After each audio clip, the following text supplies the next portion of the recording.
Okay, so here we are live once again with another DC Multiverse unboxing. I'm trying to get my camera straightened out.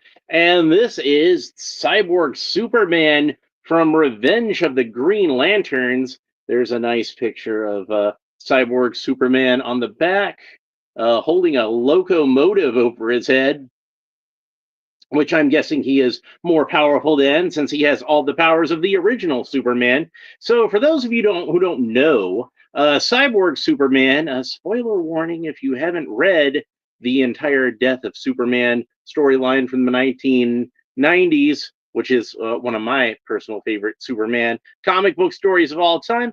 Cyborg Superman wound up being the main villain of said story. Yeah, I know most people think that Doomsday is the main villain, but he's just the villain of the first part.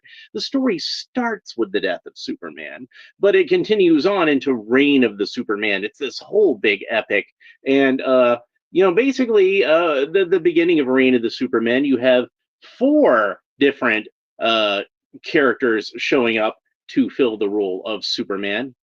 You have Steel, John Henry Irons, who's my personal favorite. I've discussed why on the video where I was talking about that character. You had Superboy, who did not like to be called Superboy, but eventually accepted that name, who was a clone of the original Superman with a little something extra. Those of you who've read the comic know what I'm talking about.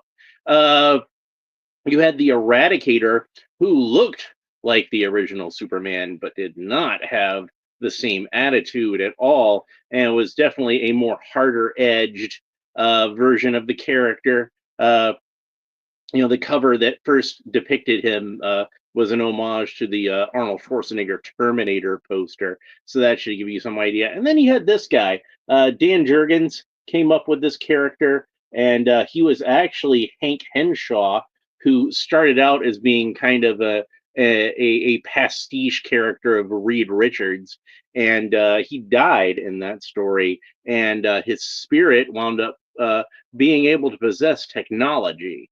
So he blamed him. He blamed Superman for everything that happened to him because he'd been driven insane, and he had access to Superman's rocket ship, the rocket ship that Kal-El was sent to Earth as a baby by his parents, who were not psychopaths. Did not want him to conquer the world. We're not going to get into that, but yeah. So Cyborg Superman. God, what is going on with StreamYard right now? Okay, enable chat overlay. Oh, it's still got the. Am I even getting any? I hope I'm not getting any comments because I can't see them because StreamYard's got some kind of weird thing up over it. Anyhow, uh, so yeah, since he had access to Superman's ship, he had access to Kryptonian technology, and he had Superman's DNA. So, when he found out that Superman had been killed, the only way left for him to get revenge was to tarnish Superman's legacy. So he decided to impersonate the Man of Steel, returned from the grave in a cyborg body, and and destroy the Earth, uh, and thus, not only destroy Superman's beloved adopted planet, but also, destroy his reputation all across the universe, and have that S symbol on his chest represent genocide and the destruction of the planet. And that would just be a ridiculous thing for that symbol to represent, wouldn't it? Anyway, let's go ahead and open them up. So, yeah, we got the trading card, and we got the figure stand. So let's go ahead and get those out of the way. And they're on two separate bubbles. So let me try to get both of those off. And it's the typical matte black figure stand with the glossy DC logo embossed onto it. Every figure should come with a figure stand, and I'm glad that this one does, but I would have rather it come with a flying stand since he is a flying character. But, we're only going to have Mcfarlane toys for so much longer, and who knows if Mattel will bother to give these figure stands when they start doing them again, because they don't give them to Masters of the Universe, that's for sure. Although they should, because every figure should come with a figure stand. And then we have the Cyborg Superman himself. So there's a closer look at him. I remember reading an interview with Dan Jurgens where he was talking about how people were surprised when, shocking plot twist. It turns out that the Cyborg Superman was actually not the original Superman and was actually, in fact, the villain of the whole story. And he said, I don't know why people are so surprised that he turned out to be a bad guy. He's got a skull for a face. Oh, I should read the trading card real quick before I forget. So there's it's the same artwork that we saw on the back of the package. There's what the back of the trading card looks like. And man, is this a wordy essay on the back here. It's probably going to say a bunch of the stuff I already said too, but let's go ahead and read it anyway. Cyborg Superman, Revenge of the Green Lanterns, data file, debut Adventures of Superman 465, 1990. That's Hank Henshaw's first appearance, not his first appearance as Cyborg Superman, by the way. Astronaut Hank Henshaw was on board the LexCorp Space Shuttle Excalibur, forged when the earth was young, and bird and beast and flower were one with man, and death was but a dream. One of Zack Snyder's favorite movies, and he acknowledges that many times in his DC movies. But we're getting off topic. It's also one of my favorite movies, Excalibur. That movie's awesome. If you haven't seen it, you should. Anyway, was with his wife Terry and two other crew members when it crashed. At first, the accident was thought to have been caused by Superman, who had created a solar flare, exposing the crew to a fatal dose of radiation. With his body deteriorating, Hank transferred his consciousness into LexCorp's mainframe, recreating himself as a cyborg in Superman's image. When Terry later died, a deranged Hank blamed Superman for her death and became one of the Man of Steel's fiercest foes. With Mongol, he orchestrated the obliteration of Coast City and became an intergalactic threat, battling the Green Lantern Corps. So that's like, they basically do manage to toss in a line about Green Lantern at the end there, since it doesn't really explain how this figure is tied in with Revenge of the Green Lanterns. I would have put Death of Superman on there, since that's the story I more associate this character with. But yeah, in the storyline where he destroys Coast City, that's the hometown of Hal Jordan, the main Green Lantern of the DC universe. Did I get all the rubber tabs cut? I thought I had, but apparently I missed one. So yeah, Hal Jordan wound up becoming involved in the climax of Reign of the Supermen, since his hometown had been destroyed, and fought Mongol, which dang, I didn't get that one either. The one around the torso. They made a cool figure recently, and they had it at my local Walmart, but I missed out on it. I might be able to find one at another Walmart if I look. But they had one where it was Hal Jordan in the armor that he power ringed up at the end of the story, which I thought was really cool. And you know how much I love Death of Superman, so I would like to have that figure eventually. But I'll get him. I'll get him one of these days, I'm sure. So yeah, here he is out of the package, nice and sinister looking. But yeah, Dan Jurgens is like, how did they not know he was the bad guy? He's got a skull for a face. And obviously, I was talking about how the Eradicators cover was kind of an homage to the Arnold Schwarzenegger Terminator poster, but obviously the look of this guy was somewhat inspired by Terminator as well. Remember, it hadn't been much time in between when Terminator 2 came out and when the Death of Superman storyline happened. So let's see what is going on here. Okay, continue. Just get the. What are we doing? No, go back. Go back. I don't. Why are we trying to get me to? StreamYard's being stupid right now. So I hope I'm not getting any comments since I can't see them.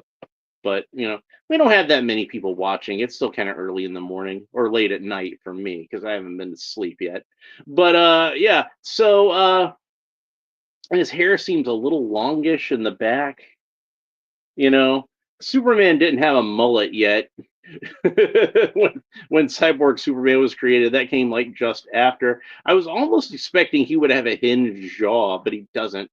So one of the things I also remember about this storyline is Ron Troop was introduced in this storyline, and he was reporting on a terrorist attack on the White House where Cyborg Superman showed up when he was still impersonating Superman and put a stop to it.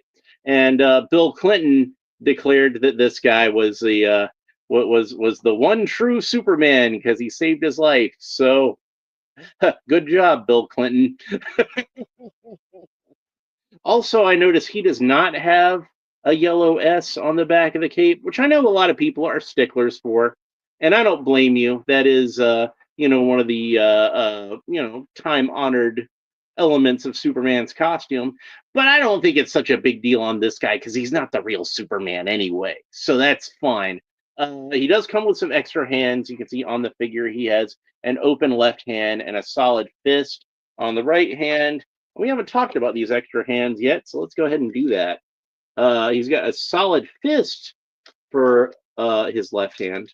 And his left hand, of course, is like fleshy and organic, you know, cloned from Superman's own DNA, like I said, because he had access to Superman's rocket.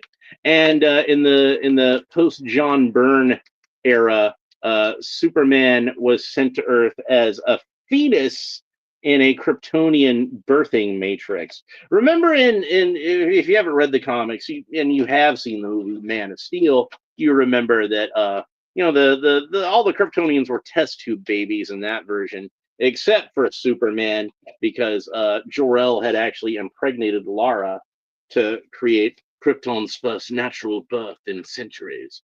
But but yeah, in the comics, he was still one of them test tube babies. So Jor-El had the birthing matrix attached to the star warp drive, and that was how young Kal-El was sent to Earth in that version. So yeah, uh, since the birthing matrix was in there, he had access to Superman's DNA and was able to clone him. Now, Kryptonians are supposed to be notoriously difficult to clone, uh, but I suppose since Hank had access also to a lot of Kryptonian technology, he was able to do it a bit easier. Again, in the post-crisis version, their origin of Bizarro was that he was cloned by Lex Luthor, and Luthor wasn't really able to clone him very well because, like I said, Superman is hard to clone. So yeah, and the other right hand is a pointing hand. So yeah, one thing that I would have done differently if I were designing this figure is I would have made one of the alternate hands like in the comic he had this thing where like the hand would flip back and like a laser cannon would kind of pop out of the forearm. I would have made that one of the extra hands, so I actually have the hand folded back and the laser cannon protruding. You can still kind of take off the hand and just pretend like the peg is a laser cannon if you really want to. But it would have been nice if you had that. Let's put the pointing hand on there and have a look at that because I like pointing hands. So you can have Cyborg Superman pick his nose. Although I don't know if he has mechanical boogers or not, but he could pick his nose if he wanted to, or whatever. But yeah, he's nice and evil and sinister looking, and you can see that like I believe that this shares a lot of the same parts with the Hush Superman. I don't know if I have him around here anywhere, but I'm pretty sure. Yeah, I had the Action Comics #1 Superman was one of the many Superman figures that I had over here. There he is. And yeah, he shares a lot of parts, but not as many as you might think. And really, I should more say he shares a sculpt. So, because a lot of these parts are kind of like retooled, you can see they're very similar to this Superman, but they're not exactly the same. Yeah, like if you look at like say the left half of the or the left half of the chest where it's more the Superman costume, you can see what I'm talking about. But the legs are entirely different. You can see that even though this one is colored all blue, it does have the little silver kind of disc thing that's on there. They just neglected to paint it for some reason. But he doesn't have as many parts to share as you might think. And in fact, I think the only parts that he actually does share is the upper left arm. That's the only part that I think is actually the same. It's not even the same forearm because they took the little cuff off of the edge. So, and the abs are just completely different. I figured they put more definition into the abs so it wouldn't look strange to have like wrinkly fabric there. Looks a little more natural that way. Oh, and the trunks are the same as the Hush Superman, but yeah, the thighs are completely different. They look like they're kind of vaguely the same sculpt, at least on the right thigh, but it's still different because it doesn't have the seam that this one has, and it, like I said, it's got that little silver panel. It's supposed to be a silver panel. It's just not painted in. But you can see, like, you know, they couldn't even use this calf because it's got that little bit of armor on it. And then this arm obviously has got to be completely different because of the robot arm. And then they couldn't use the same torso because again, got all this, you know, mechanical stuff on here. So I guess the idea was to base it off of the Hush Superman, but they just couldn't use as many parts as they thought they might be able to. So I would say the only parts on here is like I said, the upper arm, the trunks, and the right foot. So everything else is new. Everything else. So yeah. But he's pretty cool. Let's talk about the articulation a little bit. Cyborg Superman can look up about that far, look down about that far, tilt his head kind of quickly from side to side, rotate the head all the way around. Of course, the arms rotate all the way around the shoulders, and they're on that cool Mcfarlane butterfly joint, so they can move around very nicely. Arm rotates all the way around at the bicep because it's got a bicep cut. And then he's got double jointed elbows. That's about the range of motion you get at the elbows. You'll also notice that the elbow joint for whatever reason is much more of a dull gray plastic, not very metallic at all. It looks like that the silver is all painted on, but they didn't paint this joint, probably because it's that type of plastic that chips easily anyway. But it's nowhere near as shiny, you can see, as the rest of the arm.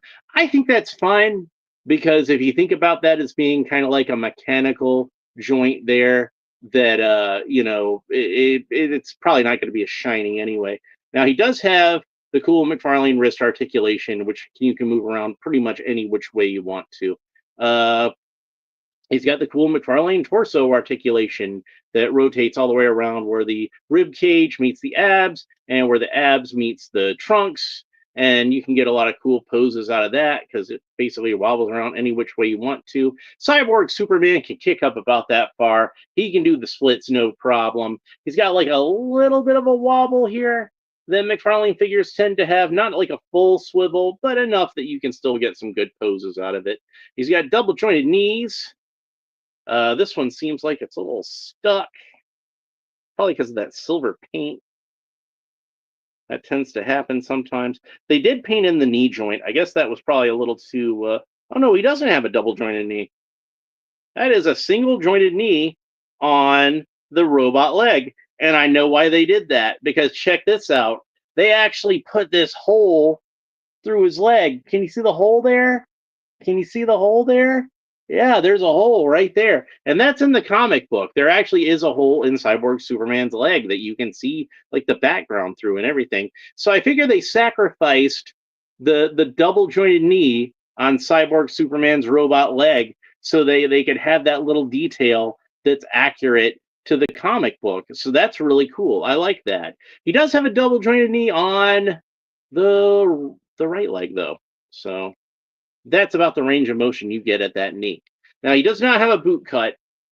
But that's okay because he does have the cool Mcfarlane ankle articulation, which rotates all the way around where the ankle meets the shin, and rotates all the way around where the foot meets the ankle. Now, since, like I said, this is based off of the Hush Superman body, he does have kind of the more old school kind of joint there, where it is just kind of a spherical joint.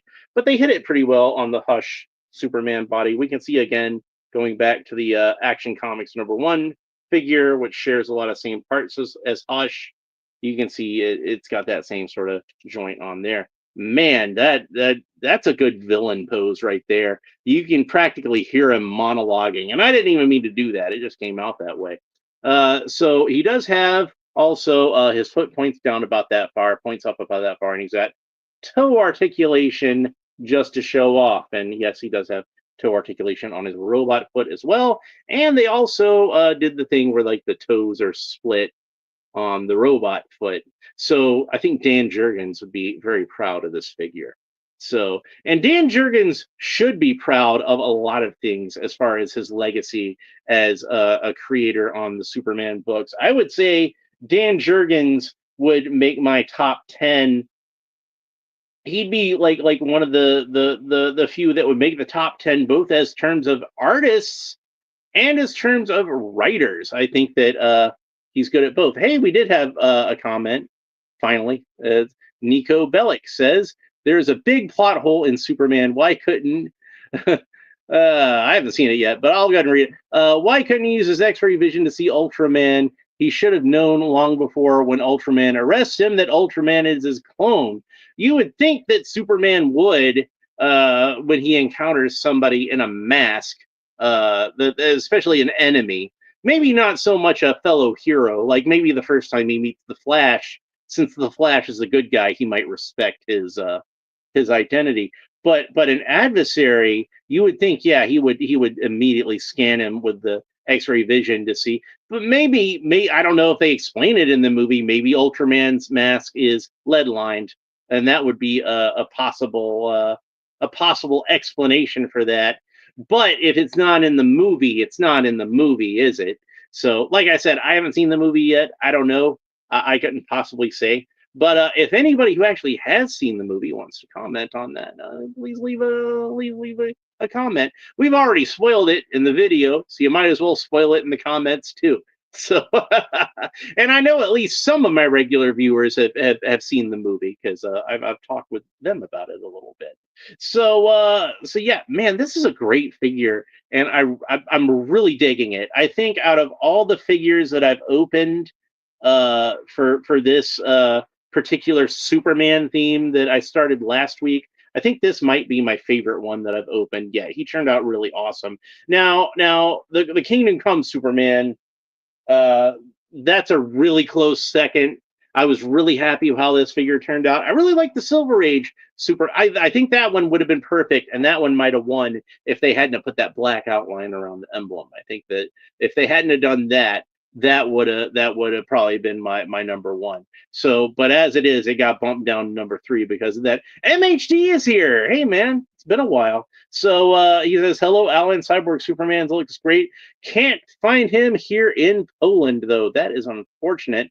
Yeah, like I found him at Walmart, and I think you mentioned before that over there Walmart only sells groceries.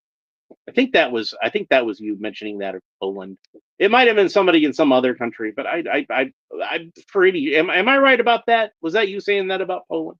I think it was. It's not an exclusive though, so you might be able to find it eventually. Hopefully, if it was an exclusive, it had that gold label.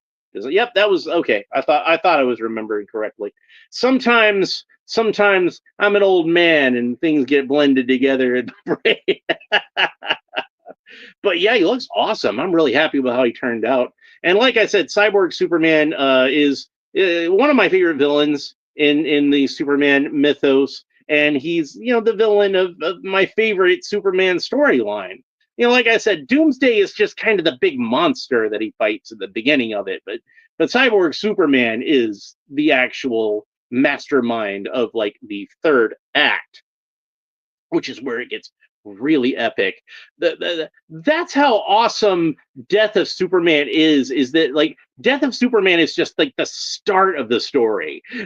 The Superman dies at the beginning of it. That's how the story starts with Superman dying. That's how epic this story is. It's like that's not even the climax of it. It's still there's more to build towards. It's amazing. So yeah, and I thought that this was going to be the last of the Superman figures that I opened, but while I was out today, I ran into Target and I actually found well technically there's still one other one, but I found Doomsday, the Kryptonite Doomsday, and it was on clearance. So I figured I'd probably better buy that because I'm probably not going to find that for cheaper again. So I did get myself a Kryptonite Doomsday. So that's going to be the figure that I open on maybe the next episode. It depends on how you count these things. I'm supposed to do a live stream with Captain Half on tomorrow. Or for me, it's tomorrow. For I guess you guys, it'll be later on tonight because it's 8 a.m. in the morning here. So technically, it's Tuesday now. But I haven't been to sleep, so I'm still thinking of it. It's Monday. But yeah, so that's gonna be hopefully the next video that I do, but not the next episode of this show. Just like another video that I do. I'll be opening up the Fleischer Superman. So I was kind of planning on this one being the last of all of them because, like I said, I'm hoping to open this one up tomorrow. But it's probably gonna wind up being Doomsday now since I have that Doomsday figure. But you know, that's still a good figure to end things on, I figure, right? Right? Yeah, that's a good one. Also, while I was out at Target, I found this bad boy, which I'm really excited about. This is one of those rainbow Batman figures they made, and I knew I'd seen the orange Batman. Uh, so MHD says, I'm here sometimes just watching on TV. Well, that's good. That's fine. It's good to have you around, even if you don't comment. But I'm glad that you're around. So that's cool. So yeah, sometimes I watch YouTube on TV, but but yeah, I usually wind up watching it on my phone. But yeah, you can see the purple Batman is actually on there. But yeah, this is the purple Batman, and I saw him, and I'm like, oh, he just looks so cool. He's one. The purple coloring, I think, actually works as just kind of like a regular Batman figure too. But I'll talk more about that when I open him up. I know. I know. Like I said, I know I've seen the orange one, and I know they have an actual rainbow Batman coming out, and they did already do Bullseye Batman a while back, and I never got around to getting that one, unfortunately. But yeah, I guess they're gonna do some more of these rainbow Batman figures. But I think just as far as like just a proper Batman figure, the purple one's probably gonna be the coolest one. So I definitely wanted to pick him up. But I didn't even know that there was a purple one yet. I'd always, like I said, I'd only seen the orange one, and I knew they were going to do like him in the actual rainbow suit, but I hadn't seen it yet. So yeah, that's going to be an upcoming episode. We got lots of cool Batman stuff. So I got that one. I got the year 2 Batman. I got Alfred from Batman v Superman. So I figure once I'm done with Superman, I'll probably do the Ninja Turtles figures because I'm behind on doing those. I'd meant to do those before I got back into DC Multiverse, but I kind of forgot. So I've got Casey Jones on the dirt bike, and I've got the Shredder 2-pack. So we'll be opening those up. So this is only 2 things to open. It won't take much longer for me to get back into some DC Multiverse, and I'll go ahead and do those Batman figures then. And I've got a few other Batman characters to open up. Like, say, I still got this Penguin figure I need to open up that you see I got for $10. But I've got custom plans for the Penguin. I actually bought a couple of these so that I could use them for customs. But that's it for this episode. I hope you enjoyed it. If you did, please make sure that you like and subscribe and all the fun YouTube stuff down below. Leave a comment and let me know what you think about Cyborg Superman and the character in general, the figure specifically, the Death of Superman storyline. One of the things that I remember, the very next storyline that he appeared in was the Superman Doomsday Hunter Prey series, which was kind of the sequel, I guess you'd say, to Death of Superman. And in that one, he wound up kind of uh, rebuilding himself out of a dead soldier of Darkseid's. So he had Darkseid's armor for technology. MHG says, I love Cyborg characters, and also says Cyborg Superman or Cyborg Spider-Man, for example. Yeah, I remember that. I remember that from the I think Eric Larson did a comic where they did a Cyborg Spider-Man, and then they did a figure of it. That was pretty cool. So, but yeah, when he rebuilt himself, he didn't have any kind of like cape or S on his chest or anything. He was just kind of wearing like a generic red and black armor type body, and he was just calling himself the Cyborg at that point. Which I guess they changed that later and had him go back to being Cyborg Superman, and I'm glad they did, because Cyborg Superman is a way better name for a couple of reasons. One, just being like Cyborg Superman just sounds Silver Age in like the best possible way. Like it could have been a character they could have come up with back in like the 50s as like, just kind of like another evil variant of Superman or something like that. So it made him seem like a little bit more of a classic Superman character, even though he was created in the 1990s. But also, of course, DC already has a character named Cyborg, Vic Stone, who we all loved in the new Teen Titans, and has gone on to uh, bigger and better things. He's been in Super Friends cartoons and Teen Titans Go cartoons and the live action and the Smallville and Doom Patrol, and of course the Zack Snyder films. So yeah, like they can't have a good guy and a bad guy both named Cyborg. That'd be confusing. And just call him Cyborg Superman. It's such a cool name. And they wound up putting him back into more of a Supermanish kind of outfit. Even when he was a Yellow Lantern, he still had the Superman shape of the emblem. It just had the Yellow Lantern emblem inside of it. And he had a red outfit when he was a Yellow Lantern, because I guess who's going to tell him differently? I did like the red and black Superman type costume for Cyborg Superman. I thought that was really cool. So, but anyway, that's it for this episode. Hope you enjoyed it. Make sure you like and subscribe. YouTube likes it when I tell you to like and subscribe, so make sure that you like and subscribe, because if you like and subscribe, then YouTube will show this video to more people, and those people also will like and subscribe. And the more people we have liking and the more people we have subscribing, the broader our net gets, and more people will join our channel and come on to our chat and be cool, like MHD and Lone Dragon and Bobby Wald and my Aunt June and lots of other cool people that pop in, Zazzle and just all you guys. Like, I love all you guys. So don't think I forgot you. It's just there's a lot of you to name, and I love all of you. So it's always great to see all of you.